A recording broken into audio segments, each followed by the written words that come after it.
ሰላም ጤና ይስጥልን ውድ የሸገር ጆርናል ተከታታዮች፣ ዛሬ መጋቢት 1 2018 ዓ.ም በዛሬው መረጃ ሰዓታችን በህወሓትና በፌዴራል መንግስት መካከል ያለው ፍጥጫና የመጨረሻው የጦርነት ዝግጅትን በተመለከተ፣ ኢራን ከአሜሪካ ጋር ለረጅም ጊዜ ጦርነት ተዘጋጅቻለሁ ማለቷን በተመለከተ፣ በደቡብ ኢትዮጵያ ክልል በደረሰ የመሬት መንሸራተት አደጋ የአንድ ሙሉ ቤተሰብ ህይወት ስለማለፉ፣ እነዚህንና ሌሎች ዝርዝር መረጃዎችን እናደርሳችኋለን። አብራችሁን ቆዩ። በኢትዮጵያ ሰሜናዊ ክፍል የተቀሰቀሰው አስከፊ ግጭት አሁንም በፖለቲካ ሽኩቻና በመረጃ ጦርነቶች ተባብሶ ቀጥሏል። በአንድ በኩል የሰላም ተስፋዎች ሲሰነዘሩ፣ በሌላ በኩል ደግሞ የሚወጡ መግለጫዎችና የተቃረኑ መረጃዎች ተራውን ዜጋ ላይ የፈጠሩት ግራ መጋባትና ስነ ልቦናዊ ጫና ከቀን ወደ ቀን እየከበደ መጥቷል። ሰሞኑን በማህበራዊ ትስስር ገጾችና በተለያዩ የሚዲያ አውታሮች በፌዴራል መንግስቱና በህወሓት መካከል ሚስጥራዊ ድርድር እየተካሄደ ነው የሚሉ መረጃዎች በስፋት ሲሰራጩ ሰንብተዋል። ለዚህም እንደ ማጠናከሪያ የቀረቡት ከ2 ዓመት በፊት በቤተ መንግስት የተከናወኑ ስብሰባዎችን የሚያሳዩ ምስሎች ነበሩ። ይሁን እንጂ ህወሓት ባወጣው ይፋዊ መግለጫ እነዚህ መረጃዎች መሰረተ ቢስና ሐሰተኛ መሆናቸውን ገልጿል።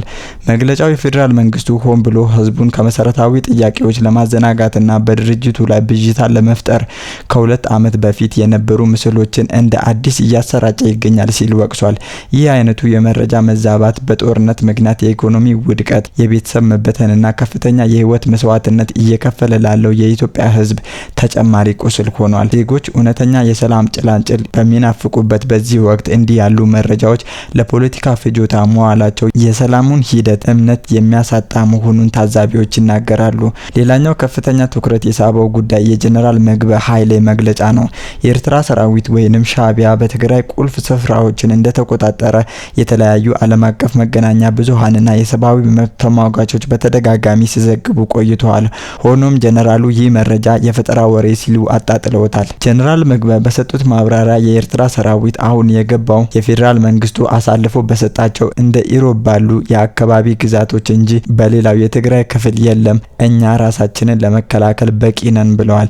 ይህ ንግግር በድንበር አካባቢ ባሉ ማህበረሰቦች ዘንድ ከፍተኛ ስጋትን የፈጠረ ሲሆን፣ አሳልፎ መስጠት የሚለው አገላለጽም በፌዴራል መንግስትና በክልሉ አመራሮች መካከል ያለውን የተካረረ አለመግባባት በግልጽ የሚያሳይ ነው። በእነዚህ ከፍተኛ አመራሮችና ድርጅቶች መካከል የሚደረገው የቃላት ምልልስና የመግለጫ ጦርነት በመሬት ላይ ያለው ተራው ዜጋ የሚከፍለው ዋጋ ከግምት ውስጥ ያስገባ አይመስልም። ለአመታት የቀጠለው ግጭት የሀገሪቱን ኢኮኖሚ ከማድቀቁም በላይ የወንድማማቾችን ደም በከንቱ እንዲፈስ አድርጓል። ጦርነቱ በማንና በማን መካከል ነው የሚለው ጥያቄ መልሱ ግልጽ ቢሆንም ለምን ነው የሚለው ግን አሁንም ምላሽ አላገኘም። በሚሊዮኖች የሚቆጠሩ ዜጎች ከቀያቸው ተፈናቅለው በረሃብና በበሽታ እየተገረፉ ባሉበት ሁኔታ እንዲህ ያሉ የፖለቲካ ጨዋታዎችና የድርድር ክህደቶች በህዝቡ ዘንድ ከፍተኛ ቅሬታን እያስነሱ ይገኛሉ። የኢትዮጵያ ህዝብ አሁን የሚፈልገው የቆዩ ፎቶግራፎችን ማየት ወይንም የኃይል ሚዛን መተካትን ሳይሆን ዘላቂና አስተማማኝ ሰላምን ነው። በሁለቱ ወገን ያሉ አመራሮች ከመግለጫ ባለፈ ለህዝብ ሰላምና ደህንነት ቅድሚያ እንዲሰጡ እንዲሁም ግልጽነት ባለው መልኩ ለችግሮቻቸው እውነተኛ መፍትሄ እንዲፈልጉ ተደጋጋሚ ጥሪዎች እየቀረቡ ነው። የህወሓት መግለጫና የጀነራል ምግበ ማስተባበያ የሚያሳዩት አንድ እውነታ ቢኖር በኢትዮጵያ ሰሜናዊ ክፍል ያለው ውጥረት ገና መፍትሄ ያላገኘና በጥርጣሬ የተሞላ መሆኑን ነው። የፌዴራል መንግስትና ህወሓት ሐሰተኛ መረጃዎች ላይ እርስ በእርስ ከመካሰስ ወጥተው በጦርነት የደቀቀውን ህዝብ ወደ ተረጋጋ ህይወት የሚመለስበትን መንገድ መፈለግ ይኖርባቸዋል። ይህ ትርጉም አልባ ጦርነትና የግትርነት ፖለቲካ የሚያበቃው መሪዎች ከራሳቸው ዝናና ስልጣን ይልቅ ለሚሞተውና ለሚራበው ዜጋ ቅድሚያ ሲሰጡ ብቻ ነው።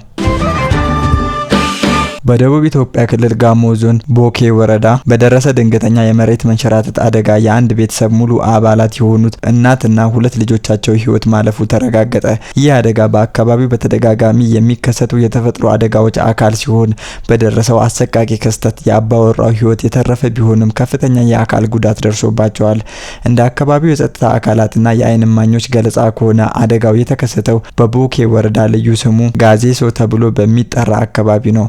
በወቅቱ በጣለው ከባድ ዝናብ ሳቢያ ተራራማ መሬት ተንሸራቶ የመኖሪያ ቤታቸው በመጫኑ እናትየውና 2 ልጆቻቸው በቅጽበት ህይወታቸው አልፏል። የአደጋው ሰለባ የሆኑት አባወራ በአሁኑ ወቅት በቦኬ ጋዜሶ ጤና ጣቢያ በከፍተኛ የሕክምና ክትትል ላይ እንደሚገኙ ታውቋል። ይህ አደጋ በአካባቢው የተለመደና ተደጋጋሚ እየሆነ የመጣ ሲሆን በተለይም በዝናብ ወቅት የመሬት አቀማመጥ ተጋላጭነት ለዜጎች ሞትና ለንብረት ውድመት ዋነኛ መንስኤ ሆኖ ቀጥሏል። በደቡብ ኢትዮጵያ የተለያዩ አካባቢዎች በተመሳሳይ መልኩ የመሬት መንሸራተት አደጋዎች ባለፉት ወራት በተደጋጋሚ መከሰታቸው የሚታወስ ሲሆን የዘንድሮ አደጋ የዚህ አሳሳቢ ክስተት ሌላኛው ገጽታ ተደርጎ ተወስዷል። አደጋው በደረሰበት ወቅት ተጎጂዎች ወደ ላቀ ሕክምና ተቋም ለማድረስ ከፍተኛ ጥረት ቢደረግም በአካባቢው ያለው የመሬት ልማት ችግር እንቅፋት ሆኗል። ከአርባ ምንጭ ጊና ቦኬ የሚያገናኘው ዋና የትራንስፖርት መስመር በመሬት መንሸራተቱ ምክንያት ሙሉ በሙሉ ተዘግቶ ይገኛል። ይህ መንገድ መዘጋቱ በረድኤት ስራዎችና በአምቡላንስ እንቅስቃሴዎች ላይ ትልቅ ተጽዕኖ ማሳደሩን የዞኑ ኮሚኒኬሽን መምሪያ ጠቁመዋል። መንገዱ በመዘጋቱ ምክንያት የጤና ባለሙያዎችና የነፍስ አድን ቡድኖች ወደ ስፍራው ለመድረስ እንዲሁም ተጎጂዎችን ወደ አርባ ምንጭ አጠቃላይ ሆስፒታል ለማዘዋወር ክፉኛ ተቸግረዋል። በአሁኑ ወቅት መንገዱ መልሶ ለመክፈትና የትራንስፖርት ፍሰቱን ለማስቀጠል ከሚመለከታቸው የመሰረተ ልማት አካላት ጋር ንግግር እየተደረገ መሆኑ ተገልጿል። የጋሞ ዞን ፖሊስ መምሪያ ባወጣው መግለጫ አደጋው በቦኬ ወረዳ ብቻ ተወስኖ የሚቀር እንዳልሆነ አስጠንቅቀዋል። በአሁኑ ወቅት በጋሞ ስር የሚገኙ የአርባ ምንጭ ዙሪያ ወረዳና የበከምባ ዙሪያ ወረዳዎች ከፍተኛ የጎርፍ መጥለቅለቅ ስጋት መኖሩን ፖሊስ አሳስቧል። የአካባቢው ተራራማ መልክዓ ምድር ለዝናብ ተጋላጭ በመሆኑ ዝናቡን ተከትሎ የሚመጣው ፍሳሽ በደጋማው ሰፈር ላይ አደጋ ሊያደርስ እንደሚችል ተገልጿል። ፖሊስ ነዋሪዎች በተለይም በወንዝ ዳርቻዎችና ተዳፋት በሆኑ ስፍራዎች የሚኖሩ ዜጎች አስፈላጊውን ጥንቃቄ እንዲያደርጉና አስፈላጊ ሆኖ ሲገኝም ወደ አስተማማኝ ስፍራ እንዲጠለሉ ጥሪ አቅርበዋል። በደቡብ ኢትዮጵያ ክልል በተለይም በጎፋ በጋሞና በኮንሶ ዞኖች አካባቢ የመሬት መንሸራተት አደጋ በየዓመቱ የሰው ሕይወት እየቀጠፈ ይገኛል። ባለሙያዎች እንደሚጠቁሙት ይህ ተደጋጋሚ አደጋ ከደን መመናመን ካልተመጣጠነ የመሬት አቀማመጥና የአየር ንብረት ለውጥ ጋር የተያያዘ ነው። በተመሳሳይ መንገድ የሚከሰቱ እነዚህ አደጋዎች ከመደበኛ የአደጋ ጊዜ ምላሽ ባለፈ የረጅም ጊዜ የመከላከል ስራዎችን እንደሚጠይቁ ይነገራል። የአፈር ጥበቃ ስራዎችን ማጠናከር፣ ለተጋላጭ አካባቢ ነዋሪዎች ዘላቂ የመልሶ ማቋቋሚያ ስራዎች መስራትና ቅድመ ማስጠንቀቂያ ስርዓቶችን ማዘመን እንደ መፍትሄ ተቀምጠዋል። የጋሞ ዞን አስተዳደር የክልሉ አደጋ ስጋት ስራ አመራር ኮሚሽን በአደጋው ለተጎዱ ቤተሰቦች አስፈላጊውን ድጋፍ ለማድረግና ተጨማሪ ጉዳት እንዳይደርስ የቅድመ ጥንቃቄ ስራዎችን ለማስተባበር እንቅስቃሴ መጀመራቸውን አስታውቀዋል። በመካከለኛው ምስራቅ እየተካሄደ ያለው ግጭት የከፋ ደረጃ ላይ መሸጋገሩን ተከትሎ ኢራን ከአሜሪካ ጋር ለረጅም ጊዜ የሚዘልቅ ወታደራዊ ፍልሚያ መዘጋጀቷንና ለዲፕሎማሲያዊ ንግግር የሚሆን ምንም አይነት እድል እንደሌለ በይፋ አስታውቃለች። ይህ መግለጫ የወጣው በአሜሪካ እስራኤል ጥምረትና በኢራን መካከል ያለው ቀጥተኛ ጦርነት 10ኛ ቀኑን በያዘበት ወቅት ነው። የኢራን ጠቅላይ መሪ የውጭ ጉዳይ ከፍተኛ አማካሪ የሆኑት ካማል ካራዚ ለዓለም አቀፍ የዜና ወኪል CNN በሰጡት መግለጫ ከአሜሪካ ጋር የሚደረግ ማንኛውም አይነት ንግግር ፍሬ አልባ መሆኑን ገልጸዋል። አማካሪው በተለይ በፕሬዝዳንት ዶናልድ ትራምፕ ላይ ያላቸውን ጠንካራ ተቃውሞ ሲገልጹ ዶናልድ ትራምፕ ዓለምን ሲያታልል የቆየና የገባውን ቃል የማያከብር መሪ መሆኑን በተግባር አይተነዋል። ባለፉት 2 ዙር ድርድሮች ወቅት የታየው ውጤት ለዚህ ማሳያ ነው። በመሆኑም ከእንግዲህ ለዲፕሎማሲ ቦታ የለንም ብለዋል።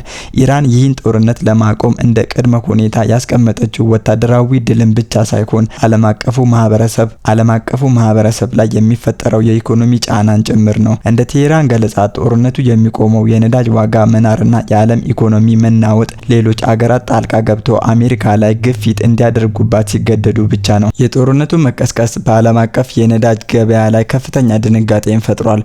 በአሁኑ ወቅት የአንድ በርሜል ድፍድፍ ነዳጅ ዋጋ $100 በላይ የዘለለ ሲሆን ይህም በዓለም ዙሪያ የዋጋ ግሽበትን ሊቀሰቅስ እንደሚችል ተሰግቷል።